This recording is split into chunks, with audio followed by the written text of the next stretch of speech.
Salut à tous, c'est Mickaël, j'espère que vous allez bien. Dans cette vidéo, on va voir les différences entre la cybersécurité, entre les entreprises et les particuliers. Parce qu'effectivement, la cybersécurité, c'est essentiel pour tout le monde. Que vous soyez un particulier ou une entreprise, mais vous n'allez pas forcément réagir de la même manière et vous n'allez pas forcément avoir les mêmes contraintes.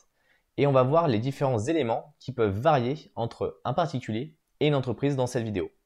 Avant de pouvoir vous présenter tout ça, je vous invite tout de suite à mettre un like et à vous abonner. Pensez à récupérer le guide qui est disponible dans la description. Il est parfait si vous avez envie de débuter en cybersécurité.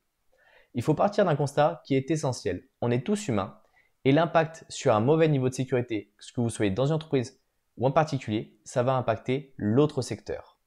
Si vous êtes chez vous, que vous avez un réseau qui est complètement vérolé, un ordinateur perso qui est complètement vérolé, le jour où vous allez interconnecter un matériel professionnel sur votre réseau, il risque d'être compromis. Et c'est exactement pareil si votre entreprise est complètement compromise et que vous ramenez du matériel chez vous ou des disques durs ou un téléphone et autres et que vous connectez à votre réseau interne, vous allez pouvoir totalement vous compromettre aussi. Souvent, ce qui se passe, c'est qu'on voit un mauvais usage du matériel professionnel sur du particulier et des particuliers sur du professionnel. On a des connexions à des équipements ou des réseaux qui sont complètement infectés. La grosse différence entre une entreprise et un particulier en cybersécurité, ce sont les défis qu'il va rencontrer et les approches qu'il va aborder. Par exemple, si on prend d'un point de vue réseau.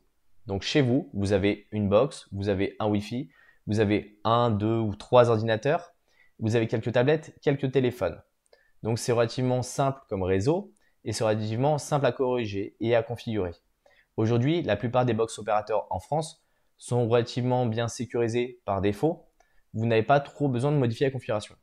Dans une entreprise, vous avez un réseau qui est complexe avec peut-être des centaines de serveurs, avec des flottes d'ordinateurs, des flottes de téléphones, avec des configurations à différentes couches, différents VLAN, avec des réseaux qui sont séparés. Vous voyez, vous avez quand même quelque chose de beaucoup plus complexe et potentiellement, si jamais c'est mal maîtrisé, il peut y avoir des portes d'entrée un petit peu de partout. Sans parler de ce qu'on appelle le Shadow IT, donc c'est tout ce qui est l'informatique qui est fait par les métiers dans le dos des équipes informatiques professionnelles qui vont répondre à des besoins peut-être temporaires ou qui vont contourner certaines règles de sécurité qui vont exploser le niveau de risque de certains services. Si on parle par exemple des données qui sont sensibles, en entreprise, vous avez des données métiers, vous avez peut-être des brevets, des informations financières, vous avez les données de vos clients, vous avez tout un tas de données qui sont extrêmement importantes pour la société. C'est vraiment le cœur en fait de l'entreprise. Si demain une entreprise perd l'intégralité de ses données, elle perd globalement tout ce qu'elle a. C'est très rare aujourd'hui les sociétés où les données ne sont pas réellement le cœur de la solution, le cœur du métier. Et c'est aussi pour ça que quand on fait une architecture sécurisée en cybersécurité, les données sont le point névralgique. C'est vraiment le centre de l'oignon, le centre de la défense en profondeur. Chez les particuliers, vous avez peut-être vos données bancaires, des données personnelles, des photos personnelles. Vous allez avoir besoin surtout de protéger votre vie privée. Parce que votre vie privée, elle est vraiment importante. Et pour ça, vous allez par exemple utiliser des solutions de messagerie chiffrées. Ça peut être du SMS chiffré, ça peut être des appels chiffrés. À haute entreprise, on va avoir besoin de solutions à beaucoup plus grande échelle. Au niveau de la conformité réglementaire, vous n'avez bien sûr pas les mêmes contraintes que vous soyez en entreprise ou en tant que particulier. En entreprise, vous êtes obligé de respecter un certain cadre, certaines lois. Par exemple, si vous êtes dans la santé, vous êtes obligé de respecter ce qu'on appelle le HDS, les hébergeurs de données de santé, qui est un cadre qui est vraiment très contraignant, où vous ne pouvez pas stocker n'importe quel type de données, vous êtes obligé de faire de l'anonymisation de données, vous êtes obligé de la sécuriser sur différentes couches. Vous êtes également obligé de respecter ce qu'on appelle le RGPD, le Règlement général à la protection des données. Toutes les données utilisateurs ou à caractère personnel sont extrêmement importantes. Si vous faites un peu de bancaire, vous êtes obligé de faire du PCI DSS avec des tests d'intrusion, des audits qui vont être normés, où vous n'avez pas le droit d'avoir un certain niveau de risque qui est dessus. Chez les particuliers, on n'a aucun cadre réglementaire, hormis la loi, qui va imposer de faire aucune chose qui est illégale, comme des tentatives d'intrusion ou autre. Vous voyez, on a des cadres qui sont beaucoup plus légers. Et donc, on va avoir également des investissements qui vont être liés, qui vont être plus ou moins lourds, et un nombre de personnes qui vont devoir travailler à la cybersécurité qui va être plus ou moins lourd. Quand vous êtes chez vous, vous avez votre téléphone, vous pouvez le chiffrer par exemple, ou votre ordinateur, vous pouvez le chiffrer. Vous allez faire un petit peu attention à vos données, vous allez avoir un disque dur pour vos sauvegardes, et puis c'est tout. Vous voyez, le cadre, il est vraiment très petit, donc il n'y a pas besoin d'avoir un règlement en fait dessus. Ça serait beaucoup trop large, beaucoup trop lourd, beaucoup trop complexe pour les particuliers d'avoir tout ça. Lorsque vous allez vous faire attaquer, c'est simple, une entreprise, elle va souvent avoir une attaque qui va être ciblée pour récupérer leurs données. Ces attaques qui vont être généralement plus sophistiquées. Hormis, c'est des petites structures, mais toutes les grosses structures, souvent des attaques supply chain. Ils vont passer par le fournisseur pour remonter sur le réseau interne. Ils vont utiliser des kits d'exploitation qui sont un petit peu particuliers pour aller récupérer, par exemple, des données sur l'Active Directory. Chez vous, vous n'avez pas d'Active Directory. Vous n'en avez pas besoin. Vous avez 4 ordinateurs chez vous, 3, 4, 5. Vous n'en avez pas 500, vous n'en avez pas 800, vous n'en avez pas 1500. Vous n'avez pas une forêt chez vous. Vous avez uniquement quelques ordinateurs dans un workgroup de manière très simple. Et les particuliers vont être beaucoup plus impactés par des bots ou des ransomware à grande échelle. Parce qu'ils vont installer le dernier crack du dernier jeu qui est sorti, parce qu'ils vont télécharger une application sur un site pourri, sur un site illégal, mais ils ne vont pas être attaqués par exemple sur des services très particuliers, que ce soit de la VoIP, que ce soit des serveurs de temps et autres, parce qu'ils n'ont pas ces services-là en fait qui sont exposés. Vous voyez, on n'est pas du tout sur le même niveau de complexité en fait des attaques. Sur les utilisateurs basiques, on va être sur des complexités qui sont relativement simples.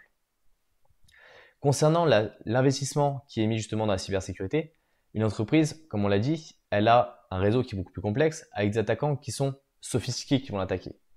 Donc pour ça, ils ont besoin de budget pour des pare-feux de qualité, pas juste un pare-feu de box standard, des équipements comme par exemple des SIEM pour analyser les journaux de sécurité et lever des alertes de sécurité, avoir peut-être un centre opérationnel de sécurité. Vous voyez, ils ont besoin de tout un tas d'équipements pour protéger le réseau, que ce soit des sons de réseau, etc., etc. Pour les particuliers, vous avez une box, elle fait déjà tout, quasiment. Bien sûr, si vous avez envie d'avoir votre propre réseau, vous installez un routeur, vous installez des pare-feux. Mais en général, vous allez plutôt prendre des logiciels qui sont gratuits ou open source. Vous n'avez pas forcément le budget pour aller mettre 1500 € dans une licence annuelle pour un antivirus, pour une détection, des sondes avec détection et autres, un IDS, un IPS. Vous voyez, on n'est pas du tout dans le même cadre. On a besoin de se sécuriser, mais pas au même niveau. En concernant la sensibilisation, quand vous êtes une entreprise, c'est un chantier sur plusieurs années. Il faut que tout le monde soit au même niveau de sensibilisation ou qu'au moins le niveau le plus bas soit le plus élevé possible, que les personnes qui ont les moins de compétences aient un niveau de sensibilisation qui soit le plus élevé possible. Et là, il va falloir faire varier les approches, il va falloir faire varier les supports de présentation, il va falloir faire varier les méthodes de communication. Quand vous êtes un particulier, si vous avez envie, vous allez suivre un MOOC par exemple de l'ANSSI et vous allez vous orienter sur les essentiels. Comment faire vos sauvegardes, comment chiffrer votre ordinateur, comment éviter qu'une personne s'introduise facilement en faisant des mises à jour. C'est simple, efficace. Il n'y a rien de vraiment hyper compliqué pour ça. Donc pour conclure sur cette vidéo, sur la différence entre la cybersécurité entreprise et celle pour les particuliers, c'est que la sécurité est déjà essentielle pour tout le monde. Elle va impacter le professionnel et le personnel. Par contre, il va falloir trouver le bon équilibre entre trop de sécurité pour un particulier et pas assez pour une entreprise et les contraintes d'utilisation. Si demain, dans votre entreprise, vous mettez des bastions dans tous les sens, vous mettez de la double authentification de partout, vous mettez des mots de passe qui sont hyper longs, plein d'utilisateurs vont essayer de commencer à contourner, vous allez avoir du shadow IT et ça va être une vraie catastrophe d'un point de vue risque.